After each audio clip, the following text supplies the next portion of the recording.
sa inyong lahat. Ayan, amen. Purihin ang Panginoon. God is good. Sabi nga, He is our miracle worker, promise keeper. Yun na lang eh. Napakadami ng promise ng Panginoon. And all the promises na sinabi niya sa kanyang salita, He will keep it. Ibig sabihin, magkakatotoo yan. If you claim the promise of God sa kanyang salita, claim it and you will receive it. Amen? At sa umagang ito muli, salamat sa pagpapala ng Panginoon and welcome po natin ang ating mga visitor, yan, from Las Piñas. Welcome again, hindi na nila to first time, pero matagal natin silang hindi nakita. Welcome kay pinsan ko po to, katawag ko sa kanyang Manong Nel. So Manong Nel, kay Aleli, ang kanyang wife, at ang ating pastora ngayon na magsasalita. So na-miss natin siya, okay? I don't know kung last time yung nag-speak ka ganito na. Hindi pa, no? So ngayon lang, dito pa sa loob, diba? So, hindi na kami kasya, kaya kailangan na i-expand sa biyaya ng Panginoon. Welcome din sa mga, hindi ko alam, mga kaibigan ata sila ni Eloy. Welcome sa umagang ito. Purihin ng Panginoon. Muli, tayo po ay nag-aaral ng salita ng Panginoon sa series natin sa Book of James. At ito po yung last part na ng James, sa James 5. And we have learned a lot. God revealed a lot about how we live as a Christian, as a believer of God. And sa pagkakataong ito, muli, patuloy po tayong magkaroon ng focus at open na kaisipan. At ako, excited ako sa salita ng Panginoon. Actually, hindi ko alam nga, sabi ko, Lord, matatapos na naman ang October, November na, and I'm praying for ano yung aming kailangang muling itapit for the month of November. And when I saw the message in chapter 5 na yan, hindi ko alam kung anong pipiliin ni Pastora doon eh. Pero nung nakita ko, sabi ko, Lord, actually, bago ko pa makita yun, in-impress na sa akin ng Panginoon that we should talk about this sa church. And why not? Because lately po ay nakita ko po na tayo po ay may prayer night, di ba? Every Wednesday po yan. Actually, ang prayer night lang natin is 30 minutes lang. It's a very short prayer time para sa Panginoon. It's a corporate prayer natin, gathering here in this church. But lately, I don't know why, bakit yung nag-dwindle down yung attendance natin sa prayer. It can be hindi available, it can be busy, but maybe this is the time that we should talk about it. Ano ba ang importansya ng pananalangin? At di ko na ipe-preempt. I just want to hindi ko alam kung siya muna. Okay. So meron po tayong special number at nahihiya na ako. Kinakabahan na ako. Inunahan ko lang siya. So, sige, welcome. Huwag kang matakot. God will be glorified this morning. Alright, welcome natin ang ating ang anak ni Pastora po.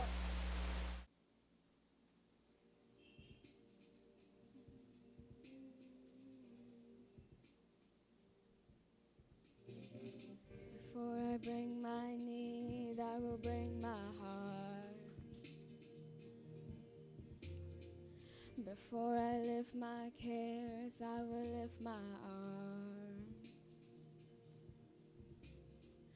I wanna know you, I wanna find you in every season, in every moment.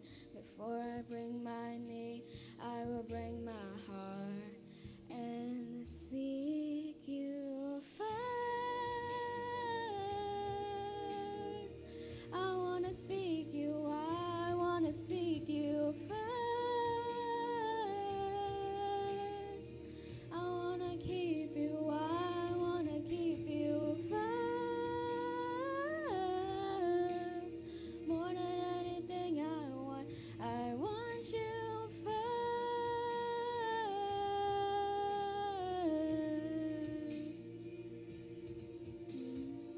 Before I speak a word, let me hear your voice.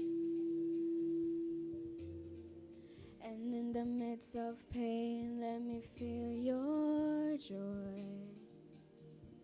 Ooh, I wanna know you, I wanna find you in every every season, in every moment. Before I speak a word, I will bring my heart and seek you first. I wanna seek you, I wanna seek you first. I wanna keep you, I wanna keep you first. More than anything I want you first.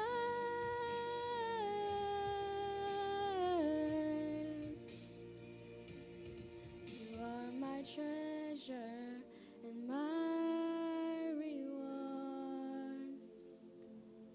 Let nothing ever come before. You are my treasure and my reward. Let nothing ever come before. I seek you first.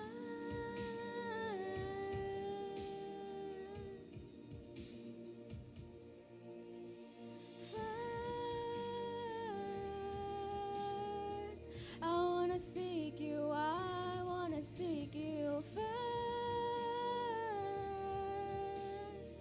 I wanna keep you, I wanna keep you first. More than anything I want you first.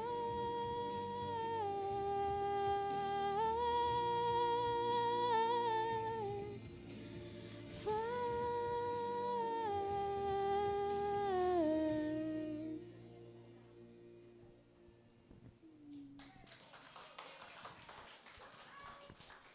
Ay, thank you, Ay. Ayan, Ay. Hallelujah. Yan. Talagang kabadong-kamado si Ay, di ba? Yeah, okay. Yes, okay, sige po. Tawagin ko na po ang ating tagapagsalita ngayong mga. Welcome po natin si Pastora Anabi.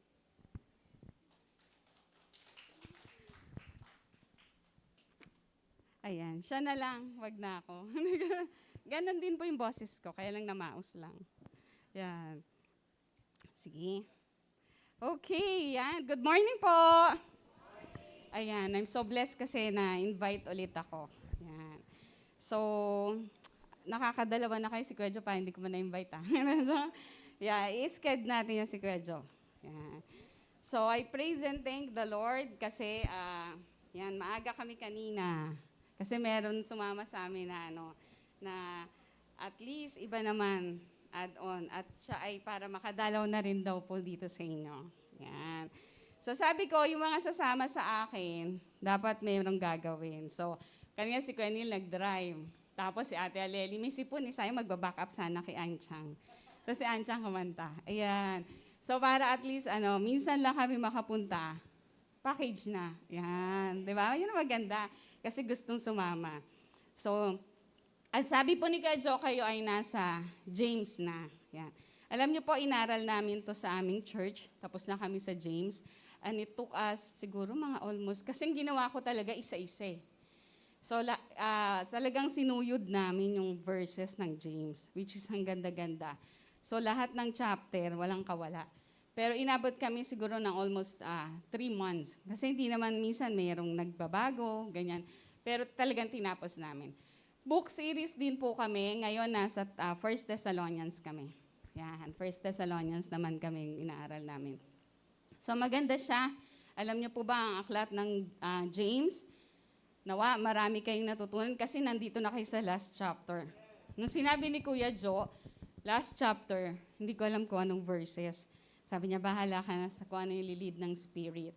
So, ayun, dito ako ni-lead sa last verses ng inyong James 5, which is magandang-maganda. At talagang sabi ko, ang galing ng Lord, eksaktong-eksakto sa need nyo. Kanina, yung mga kailangan, yung mga problema, eto, swak na swak yung mensahe. So, sabi dito, ang James, marami sana tayong natutunan kay James. Kasi, ito yung mga practical Christian living, ang James. Ito yung mga pwede nating i-apply sa ating sarili o pamumuhay bilang anak ng Diyos. So hindi siya talaga komplikado at hindi mahirap.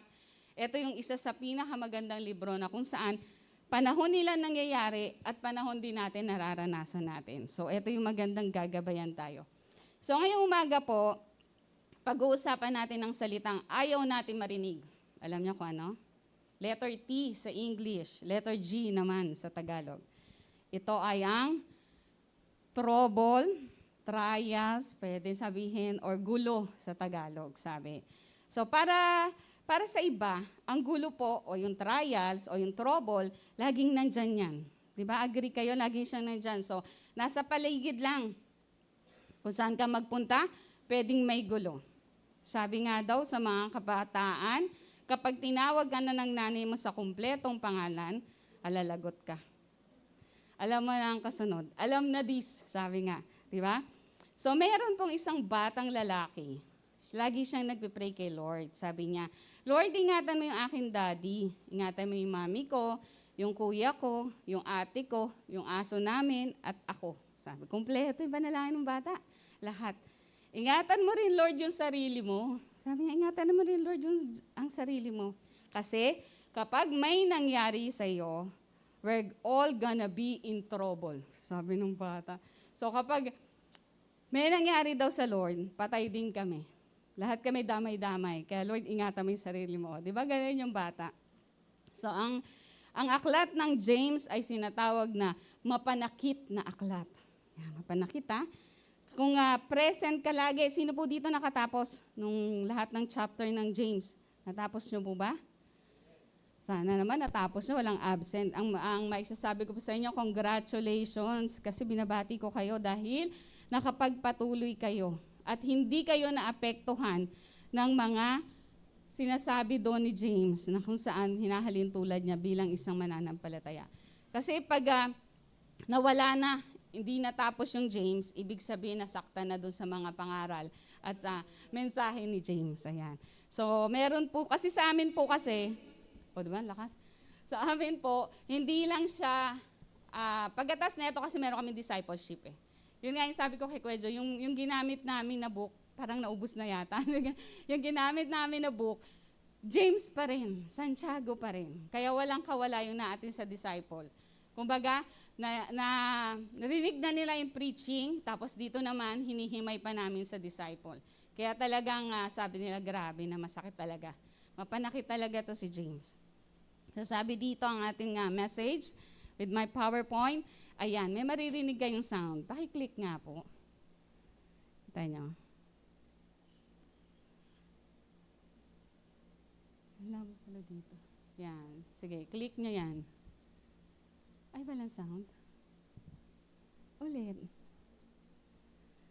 Meron. Ayan, di ba? Ano daw yung tunog na dyan pag narinig, nakita niyo yan sa TV. O, di ba?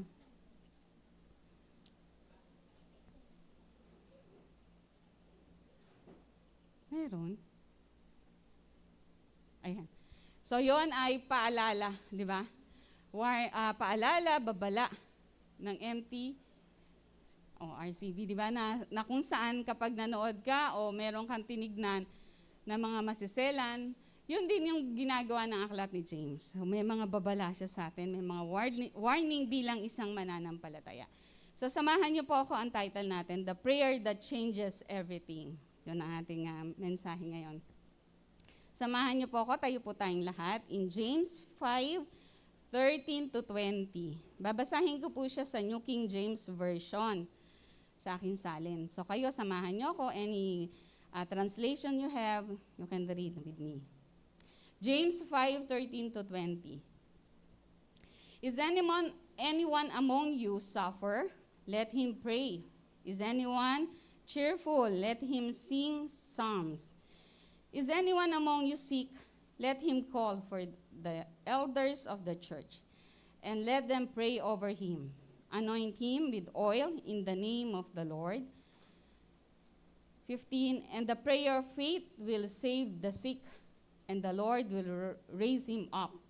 And if he has committed sins, he will be forgiven.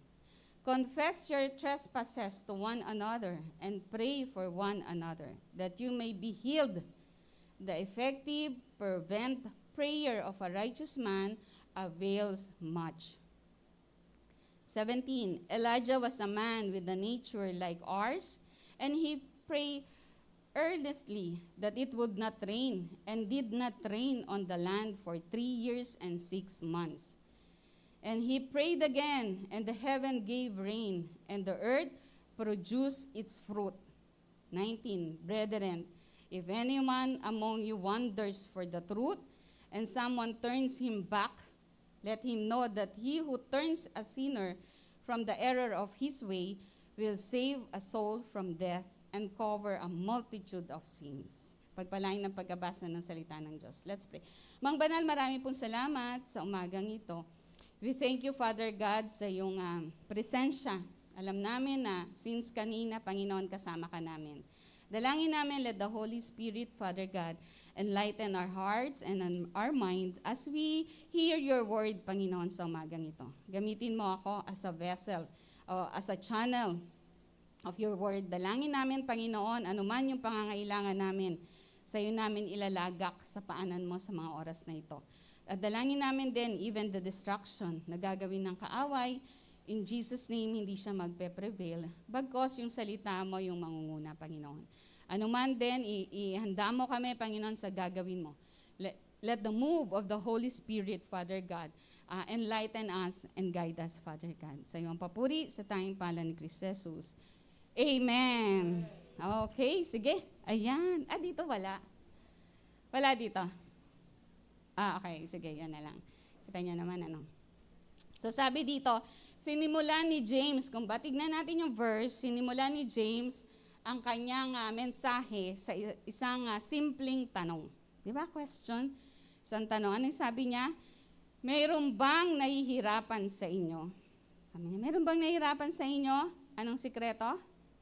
Manalangin siya. Yan, manalangin ka. Kasi kapag nanalangin ka ng may pananampalataya, ito yung maraming magiging resulta. Kapag nilapit mo yung iyong kahirapan, yung trouble mo na merong faith at nanalangin ka sa Lord, maraming result. So meron pong 4 na klase ng prayer tayong titignan ngayong umaga. So ito yung 4 na klase ng prayer na kung saan pwede nating maging gabay-gabay yan, bilang mananampalataya. So una po, we must pray when we are in suffering or in trouble. Yan. Kapag ikaw ay naghihirap at kapag ikaw ay nasa gulo, kailangan mo daw manalangin. Kasi sabi nung verse 13a, is anyone among you suffer? Let him pray. O diba? Sabi nyo kanina, ang daming nangyari sa atin, ang daming nangyari sa inyo na kaguluhan, ang daming nangyari na suffering, even yung sakit, di ba? Pero ang sabi, sikreto, manalangin ka. So minsan yung prayer parang last option na yan eh. Natural yun sa atin, aminado tayong lahat. No, di ba? Pag eto na yung last talaga, yung pag wala ka nang magawa. And even kahit kapag nagpatingin ka, sabihin ng doctor, yung last option na talaga, prayer din yung last natin. Pero sabi po ni James, reminder sa atin, kapag naghihirap ka, agad, automatic, manalangin ka. Kapag ikaw ay nasa trouble, manalangin ka. Sabing ganyan niya. So ang sinasabi po dito ni James ay hindi lang siya nasa malaking gulo. Kung hindi, kapag nagsasuffer ka. Kapag nahihirapan ka. Sabing ganon. Hindi lang yung simple, ay kaya ko na yan. Hindi na ako magpe-pray. Inom lang ako ng gamot, okay na yan. Hindi ganun sabi dito. Kahit in the midst of malaking gulo ka, maliit na gulo ka, nanghihirap ka, manalangin ka.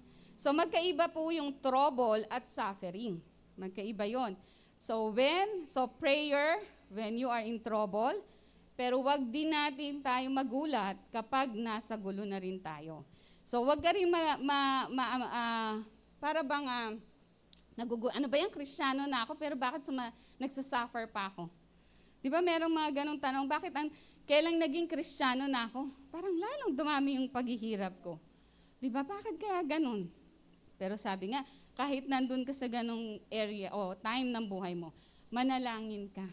So sabi po ng 1 Peter 4:12, Beloved, do not think it is strange concerning the fiery trial which you to try you, as though some strange thing happening to you. So wag ka nang magugulat. Dapat nga sanay ka na. Di ba parang, ay Lord, thank you. May bago na naman akong trials. May bago na naman akong sufferings kasi makikita ko yung paggalaw mo. Makikita ko yung kung paano kang Diyos. Paano ko ito mapapagtagumpayan. Dapat ganun daw yung attitude natin. Hindi yung, ay eto na naman. Bayaran na naman. Ay eto na naman. Gastos na naman. Di ba? Minsan doon tayo nakafocus. So sabi ni James, dapat hindi ganun. Paparating pa lang yan, pinapanalangin mo na. So alam ni James na ang buhay natin ay hindi madali. Kaya pinapaalalahanan niya tayo na imbis na magalit ka, madismaya ka, o maging bitter ka, dapat hayaan natin maging better. Kapag nahihirapan ka at hindi mo mamanage ang buhay mo, ang sikreto, manalangin ka. Oh. Di ba? Hindi na nga siya sikreto eh. Kasi sinabi niya na pray. Pray. Sabi niya, hindi lang every Wednesday prayer meeting. Hindi lang every time na may need ka. So when you are in sufferings and in trouble. So hindi pa natapos doon. Ano yung sunod? 13b ng ating verses. Sabi, we should pray or offer praise when we have success. So tingnan natin yung B nung verse B nung 13. Sabi niya, is anyone cheerful? Ano daw sikreto? Let him sing psalms. O, di ba? Kung sino dito ang masaya, umawit, kumanta, magpasalamat. So tignan po natin yung, yan yung second part ng verse 3 na kung saan meron ba ditong masaya, magpuri siya. Maraming bagay ang dapat ipagpasalamat sa Diyos. Naniniwala ba kayo na napakadami? Kung iisa-isahin mo, hindi matatapos. Diba? Ang dami na pwede tayong maging masaya. Kapag binabalik-balikan mo yon, yung goodness, kanina kinanta natin yung goodness ng Lord. Diba? Dapat talaga masaya ka. Diba? Pwede bang sabihin natin yung goodness ng Lord, pero ang nakasimangot ka, malungkot ka. Parang ang gara naman nun. May maniniwala kaya sa'yo nun. Alam mo, ang buti-buti ng Lord. Nakakainis talaga, ang buti-buti ng Lord. Di ba parang nagmumurmur, negative, di ba? Pero kapag nakita nila, wala akong pera, ang buti-buti ng Lord. Ala, nakatawa pa siya, masaya pa siya, kahit wala siyang pera. O di ba? May encourage sila. Sabi nga na pwede tayong maging masaya sa lahat ng bagay. So pinapaalala ni James na lahat ng pagkakataon na meron tayo, dapat tayong magpasalamat. In sickness, in trouble, in sufferings, magpasalamat ka rin. So kaya napakahalaga ng praise and worship sa ating panambahan. Kaya wag natin dapat nami-miss. Dapat hindi nyo nami-miss yung praise and worship. Alam nyo, nakaka-miss nga, nakakatuwa nga yung praise and worship nyo kasi may live band, sabi nung anak ko, nakaka-miss naman yung may ganyang tugtugan. Alam nyo po kami, meron namang instrumento, kaso nawala na yung mga tutugtog. Sila ay na-evaporate na, na iba na ng lugar. Naglakihan na, nagkapamilya na, nawala na, at hindi na nakapagpatuloy na makapagturo, makapagpasa. Sayang yung mga instrumento. Kaya, ang sinusundan na lang namin si YouTube.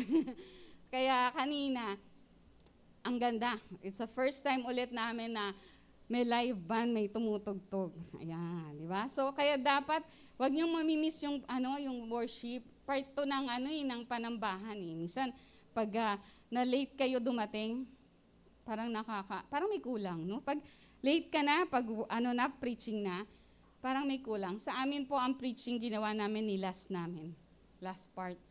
Kasi nga late na nga umpisa, tapos pag nauna siya, ang dami pang mga susunod nalimutan na yung preaching, kaya ginagawa namin, last na ang preaching para at least yun yung na-remain sa kanila, nilast namin. At wala na, tapos na yung mga unang mga part ng program, last. preaching na. So, kapag sabi ko nga, hindi nyo naabutan, parang kulang. Kaya napakahalaga yung pagpupuri at pagpapasalamat through singing. Alam niyo po ba si Pablo at si Silas, di ba? Nung naaresto sila sa kulungan. Alam niyo yung story nun, di ba? Anong ginawa nila? Hindi yun madali. Nasa trouble sila. Nasa suffering sila nung panahon na yun. Pero ang ginawa nila, sabi nga ng James, sikreto, nagpuri at nagpasalamat. Anong ginawa ng Lord? Kumanta. Di ba kumanta sila? Imbis na ma-depress, imbis na magmukmok, kumanta sila. Ano yung naging impact? Nabuksan ang chain at nabuksan ang pintuan. Karoon ng earthquake nayanig. Di ba? At ang kanilang mga kasama, nagulat. At maging ang jail guard nagulat. Di ba kapag kumanta ka, nalilimutan mo yung problema mo? Nasubukan nyo na po ba yun? Sa video okay lang pag kumanta ka no? Talagang, yun nga lang kapag ikaw ay sawi at kinanta mo ay sawi, patay ka, apektuhan ka nun. Di ba? Pero, kapag kumanta ka ng paborit pa sa salamat sa Lord, doon nga nakakakanta ka bakit dito sa church hindi ka makakanta? Di ba? With matching, bigay na bigay ka pa doon, di dapat dito rin. Di ba? So, ang pagkanta, hindi lang siya dahil feel ko, dahil gusto ko. Sabi, ito ay dapat parte ng buhay ng isang mananampalataya. Pag may nangyari sa iyong sufferings, manalangin ka. Kapag masaya ka, malungkot ka, ano man yung feeling mo, magpuri ka sa Panginoon. Hindi po natin, hindi sinasabi ni James na wala ka ng problema pag mananampalataya ka na o pag may relasyon ka na kay Kristo. Sinasabi niya, kapag nakakaranas niyan, kumanta tayo. Kasi pag kumanta tayo, nawawala yung focus natin sa problema. Nababago, nakiklaim natin yung mga pangako ng Lord. Sabi kanina, waymaker, miracle worker. O diba, yun yung declaration dapat. Yun yung sinasabi natin. Yun yung dapat pinapanghawakan natin. Through our worship sa Kanya. Sa pangatlong punto po, sabi, we should pray when we are sick. Sabi ni James in verse 14, is anyone among you sick? Let him call for the elders of the church and let them pray over him, anoint him with oil in the name of the Lord. Sabi niya, meron ba ditong may sakit? Sabi niya ganon. Pag merong may sakit, tawagin niyo yung mga elders ng church, leaders, at magpa-pray kayo sa kanila. I-anoint kayo ng oil at ipanalangin kayo sa pangalan ni Jesus. So lahat po tayo ay nakaranas ng kagalingan ng Diyos sa iba't ibang paraan, di ba? Katulad kami rin po, last time, meron kaming sipon at ubo sa family. May kasama po akong senior kaya kailangan gumaling agad ako. Gumaling agad kami kasi mahawa siya. Pero kasama nun, yung pananalangin siyempre. Di ba? Nakaranas din ng kagalingan even yung members ng family mo. Hindi lang ikaw, maging sila pinagaling ng Diyos. Minsan, kahit ang mga doktor po, hindi rin nila maintindihan, pero merong kagalingan na nangyayari sa atin. So wala pong makakapagpaliwanag. Parang minsan nataningan na nga ng buhay ng doktor, pero kasama yung panalangin at pag-inom ng gamot, biglang gagaling. Magugulat yung doktor, ay wala nang cancer. Ay wala, magaling ka na. Paano nangyari yun? Di ba? So, pero ang Diyos, alam niya ang gagawin niya. We all know that God is able to do anything. Sabi nga po ng Ephesians 3:20, now to Him who is able to do exceedingly, abundantly, above all that we ask or think, according to the power that works in you. O di ba? Sabi niya, hindi mo man maisip, hindi mo mapaliwanag, pero kayang-kayang gawin ng Lord ang mga mahihirap na karamdaman, di ba? So ngayon ang daming naglalabasan, gamot, it is herbal man yan o hindi. Maraming mga supplements na pwede nating gamitin. Sabi dito, ang focus po dito ni James ay kung paano magagawa ng church kapag nanalangin tayo sa pangalan ni Jesus. Ang focus niya kung ano yung sinasabi ng Bible, believing church na kaya niyang gawin sa isang taong may pananampalataya o may sakit. Sabi nga, we should pray that God will raise them up. Dapat kapag nanalangin ka, alam ko Lord, pagagalingin mo yan. Alam ko na mangyayari yan sa kanya, na gagaling siya. So may 4 po na steps o paraan kung paano ka manalangin sa may kasakit. Kapag ikaw ay isang leader ng church o isang member, o bawat isa sa atin pwede, can be, ito yung step daw tong 4 na to. Una, sabi, the sick person calls for the elders and leaders. Kung ikaw ay may sakit, alam niyo po kasi sa New Testament, yung salitang sick, hindi lang siya pertaining sa isang taong may sakit na physical. Ito rin ay lahat ng klase ng sakit, even daw yung mental, emotional, at spiritual. So kapag sinabing sick dyan, totality yan ng sakit. Minsan kasi, may mga sakit na hindi naman talaga kailangan ng doktor. Ibig sabihin, ang kailangan spiritual. Diba? Spiritual sickness. So kaya napakalawak ng salitang sick. So tumutukoy ito sa lahat ng klase ng sakit na hindi kayang dalhin ng isang tao.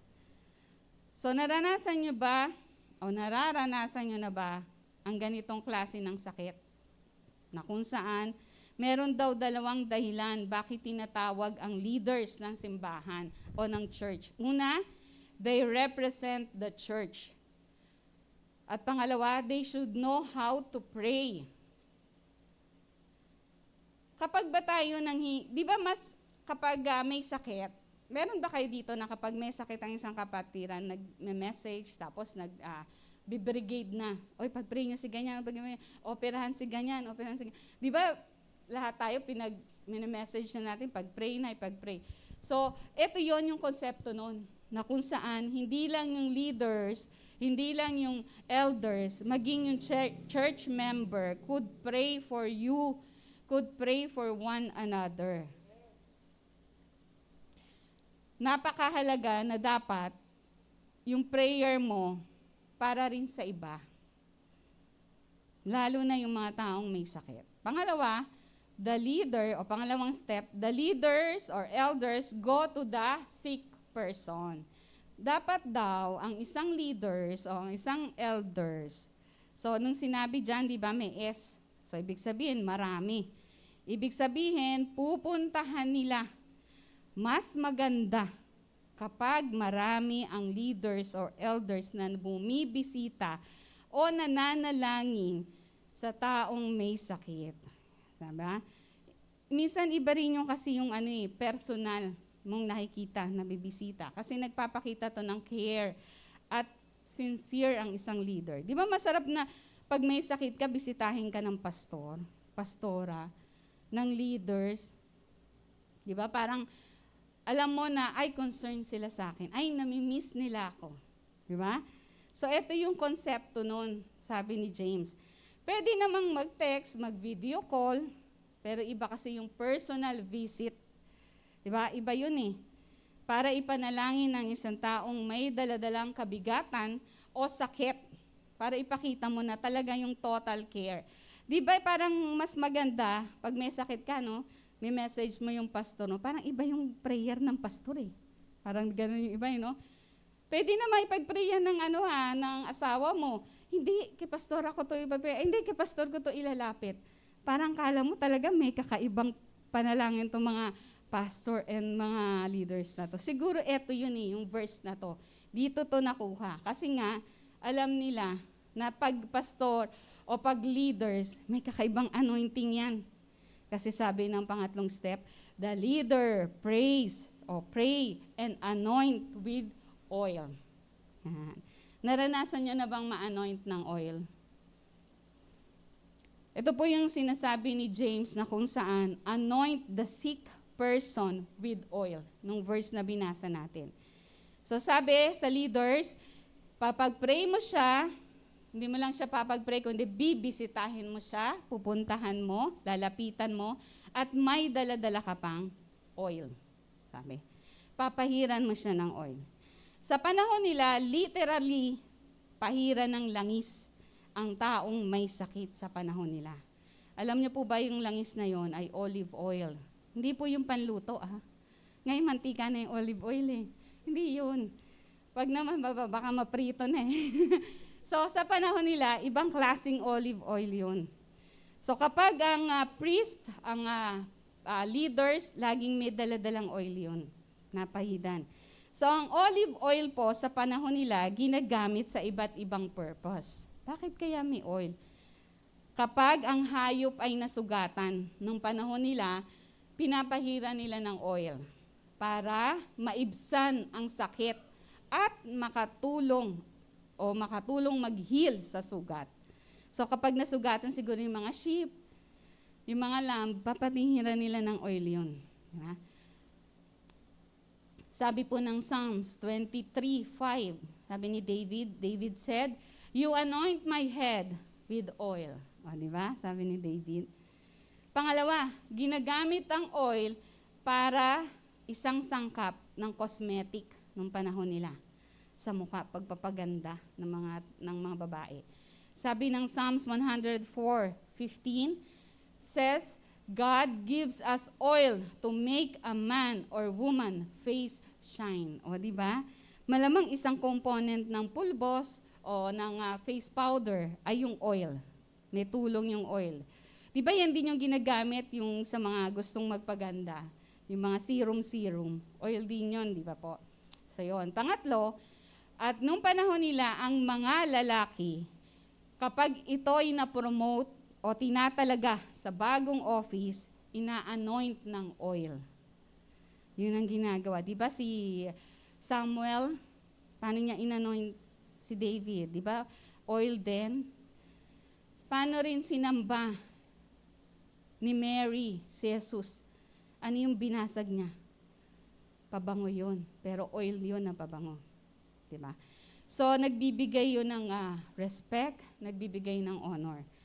So kapag merong bagong ipopromote ng mga lalaki, ito yon oil. So ang priest at ang prophet sa panahon nila, kilala sila bilang anointed ones. Kaya pala naman, yung pala yung kaya mas masarap makapag-pray sa mga leaders, sa mga pastor, kasi alam na sila ay anointed ones. So ang oil po sa panahon natin ay simbolo ng banal na espiritu. Ito na yung simbolo. So dahil meron ka ng relasyon kay Kristo, nananahan na sa iyo ang Holy Spirit, nasa na ang oil? Nasa iyo na.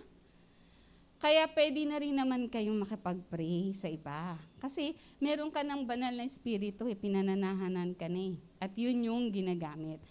Pero, sabi nga ng iba talaga yung oil. Alam niyo po, sabi dito, kaya sinasabi ni James na gamitin natin ang oil kapag nananalangin tayo sa iba dahil kasi it represent the name of Jesus, yung oil na yon. Yung oil symbol lang yon. Wala pong kapangyarihan ng langis. Any oil can do. Baka naman kailangan nyo pang pumunta ng Israel or maghanap ng oil talaga kasi sabi daw oil . Any oil can do. Pwede kayong, as the Spirit lead, pwede kayong gumamit ng Johnson's Baby Oil, any oil. Ako ginagamit ko yung oil kapag nagde-dedicate ako ng bata.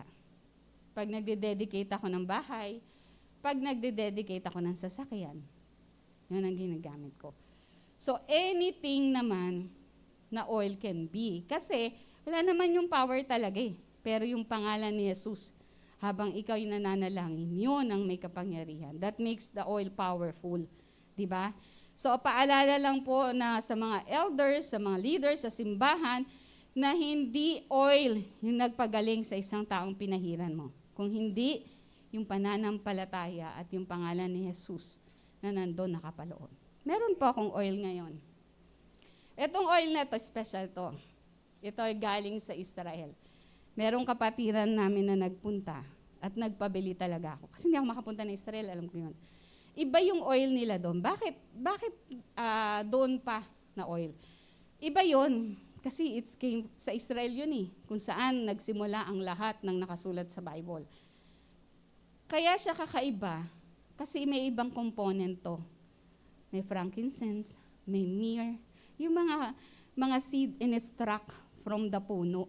Kaya kakaiba siya, may olive oil, kakaiba siya. Special siya kasi galing siya doon. Pero what make this power? Yung daladalang pangalan ni Jesus as I pray for you. Mamaya, gusto kong maranasan niyo. Kasi when I preach this sa aming church, nagpatayo talaga ako. Nagpalapit ako at nagpray ako sa kanila. Anointing them with this oil. Diba? Gusto kong katulad kanina, sabi ko, narinig ko sa inyo na maraming may sakit, maraming nahihirapan. Ito yung time that we will pray for you, I pray for you, Kuya Joe will pray for you, the leaders will pray for you, and anoint you with oil, na kung saan, ito nga ay sabi ko, ay symbol ng kapangyarihan ng Lord.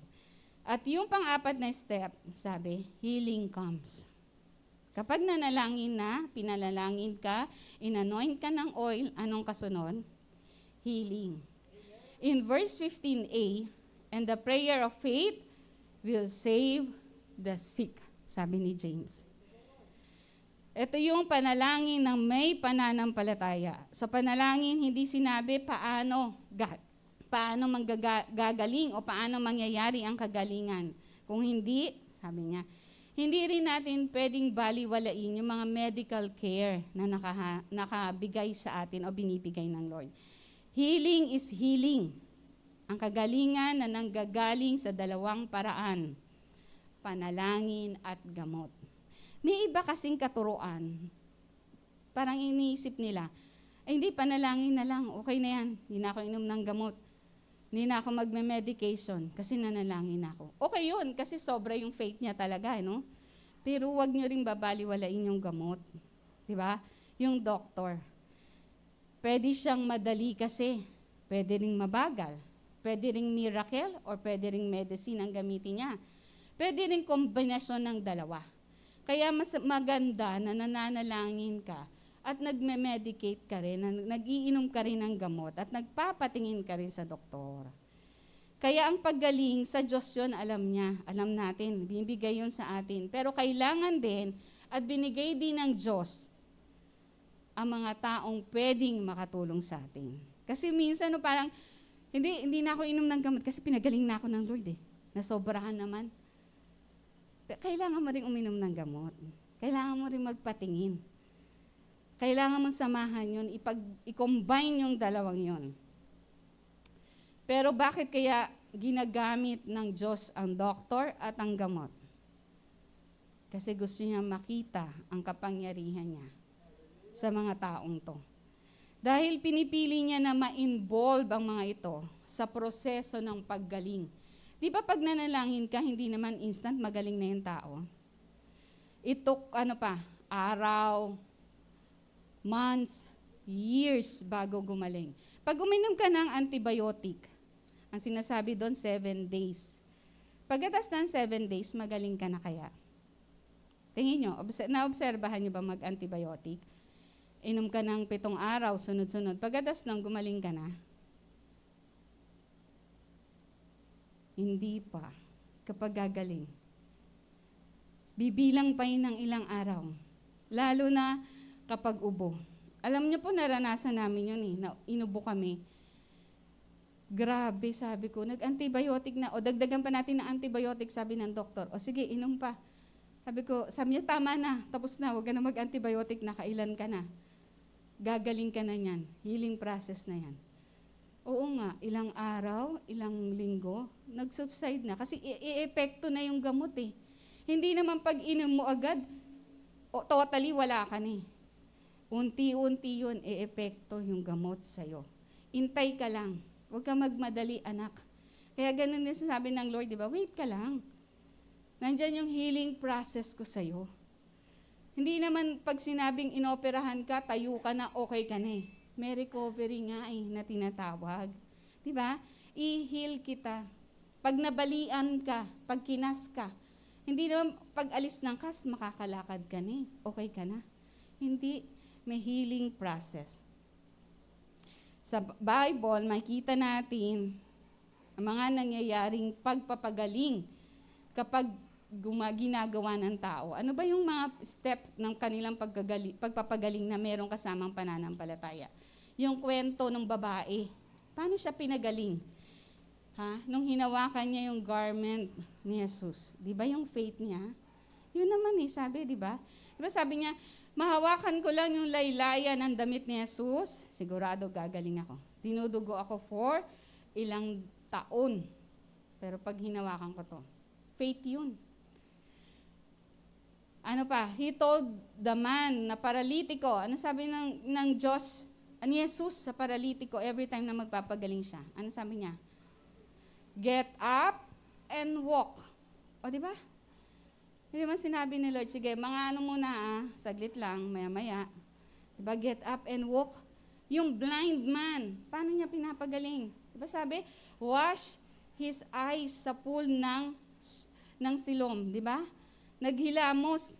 So, ibig sabihin, may action, may gagawin ka. When he brought Lazarus, binuhay niya si Lazarus, anong sabi niya? Tanggalin niyo yung stone, tinawag niya, lumabas si Lazarus. Nakamami pa nga ang itsura pero buhay. So, ibig sabihin, every time God will move, God will heal you, may process, may action kang gagawin. Hindi ka lang basta mananalangin, may gagawin ka, sasamahan mo ng pananampalataya, ng faith mo, every time you pray.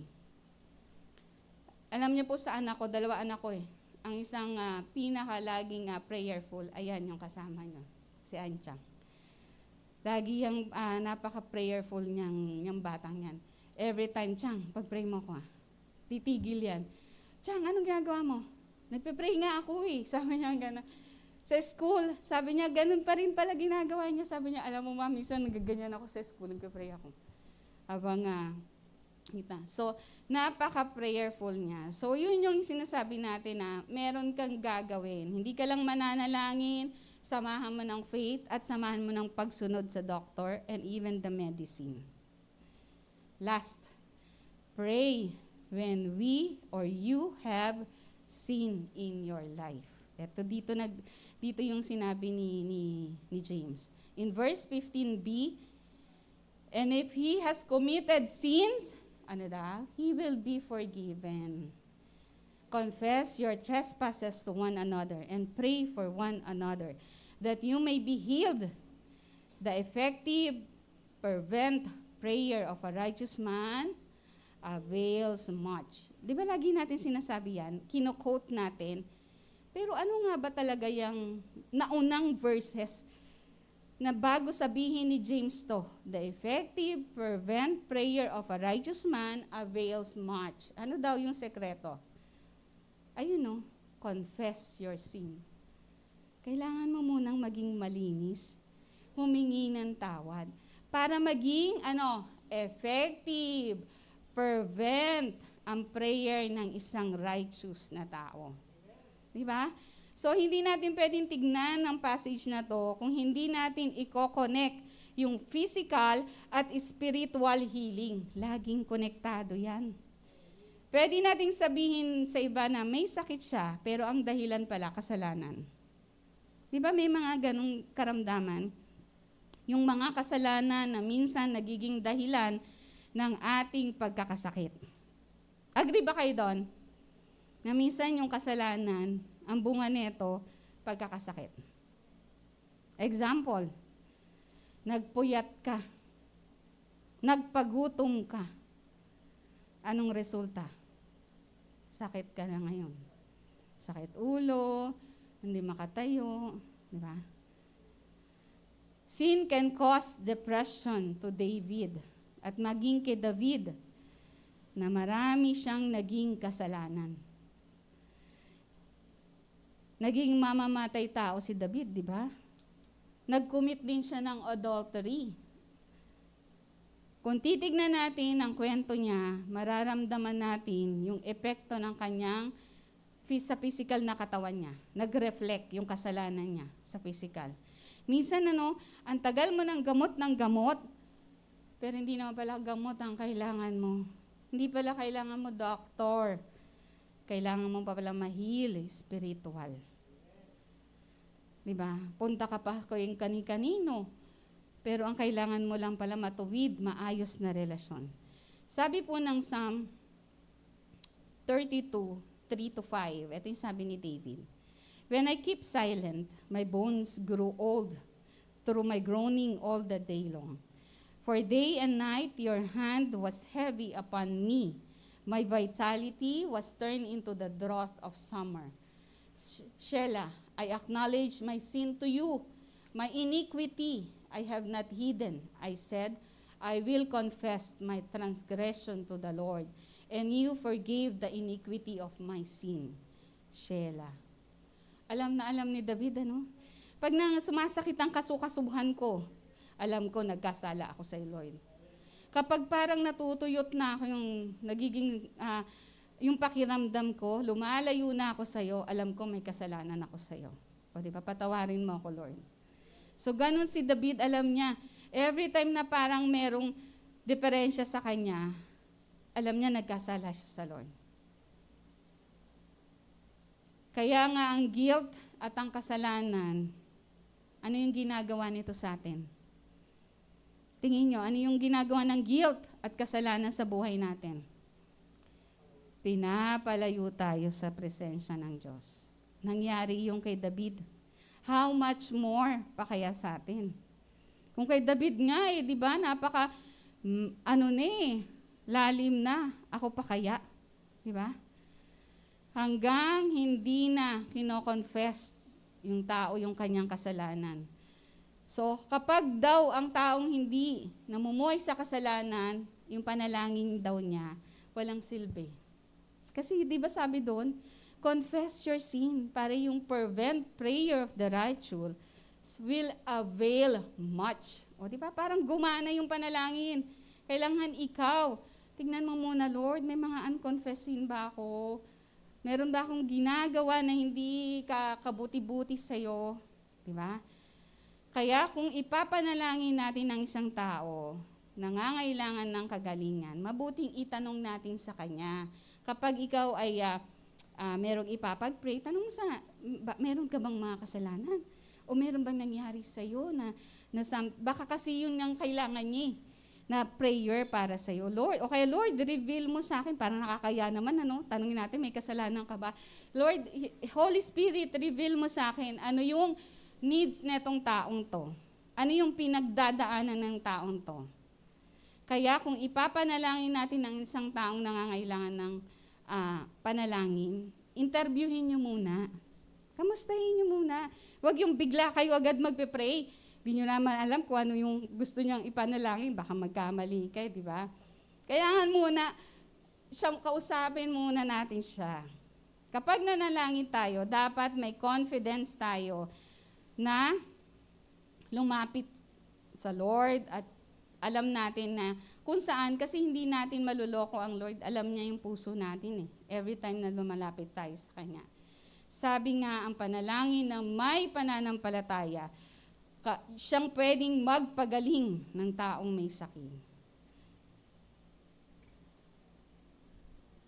So, hindi lang pag-inom ng gamot, kung hindi pananalangin. So, ang passage na to ay nagpapakita ng tatlong bagay. Una, never hesitate to pray. Huwag kang mahiya. Huwag mong isipin na kailangan mo talagang ipanalangin siya kapag nangangahingi siya ng panalangin sa'yo. Pangalawa, pray with intensity. Kapag nananalangin kayong masigasig, tuloy-tuloy, katulad ng panalangin ni Jesus, yung pawis nag-turn into blood sa sobrang panalangin niya.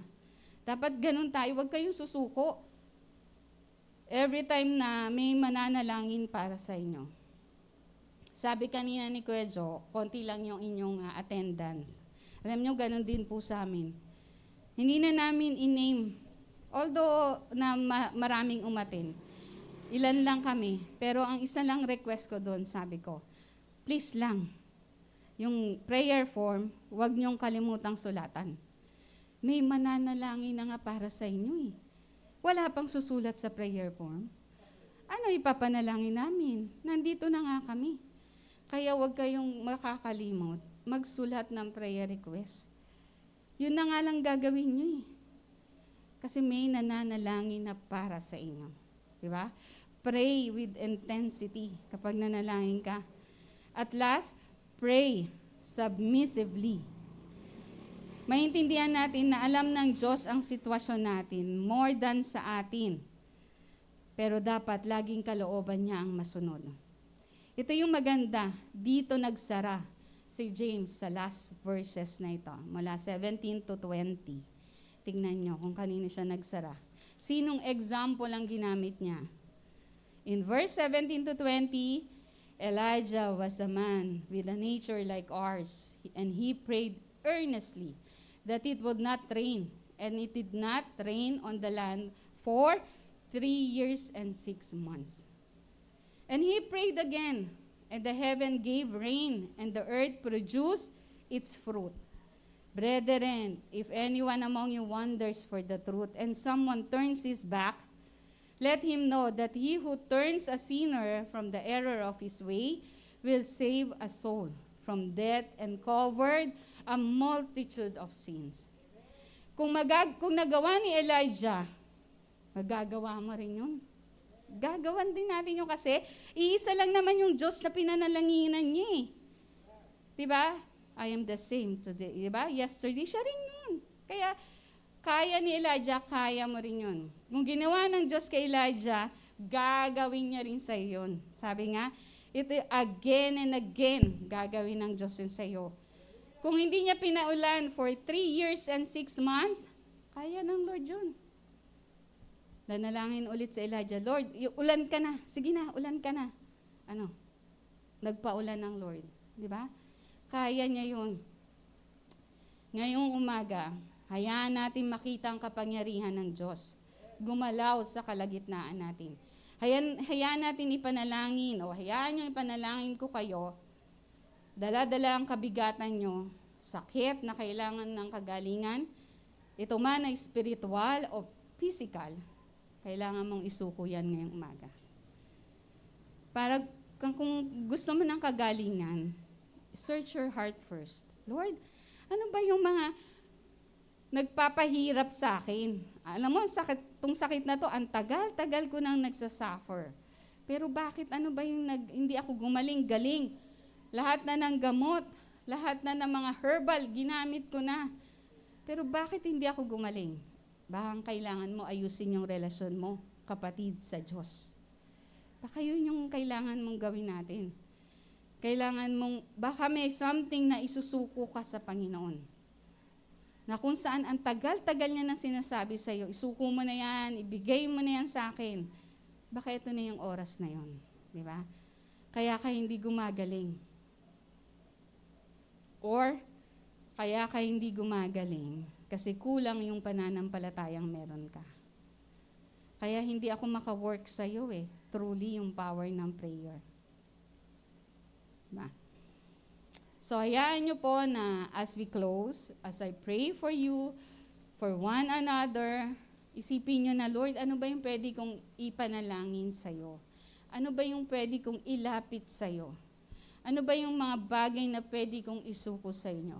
Nung nagkaroon kami ng ganitong prayer sa church, meron doon youth na matagal na siyang kinakausap ng Lord doon sa isang application sa social media na kailangan niyang isuko, isurrender. Hindi niya magawa nung una. Hindi niya maisuko. Nagkaroon na kami ng discipleship retreat, hindi pa rin niya maibigay. Pero nung nag-pray ako agad, nag-pray kami neto, sabi niya, Lord, eto na talaga. yun yung time na kung saan ibinigay niya sa Lord. Alam nyo na, ang gihinder yun sa kanya, nagbo-brought sa kanya ng sakit ng ulo, yung application na yun. Na-hook siya dun eh. Kaya lalo siyang, although na okay naman siya, pero hindi siya makapag-decide, nandun na lang siya nakatuon sa social media na yon, na hindi natin alam, minsan yun yung ginagawa ng kaaway sa atin. Nung biniro niya yon, nung dinilit niya yon, totally inalis niya. Bumalik yung dating siya.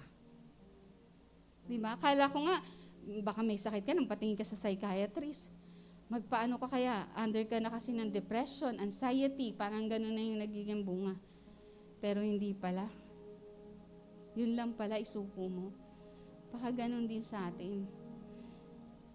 There are areas ng buhay natin na ang kailangan ng Lord, ibigay ko sa'yo. Baka may mga application na kailangan, i-delete ko na, Lord, ayoko na. Kasi naano na ako dyan, nahuhook na ako dyan. Ang laki ng kinakain yan sa aking oras. Or baka naman talagang meron kang physical na karamdaman na kung saan yung relasyon mo sa Lord kailangan ayusin. And this is the time. And I want to encourage you, if you like to be prayed for here, dito sa harap, kasama kami, kasama ang bawat isa, we will pray for you and we will anoint you with oil.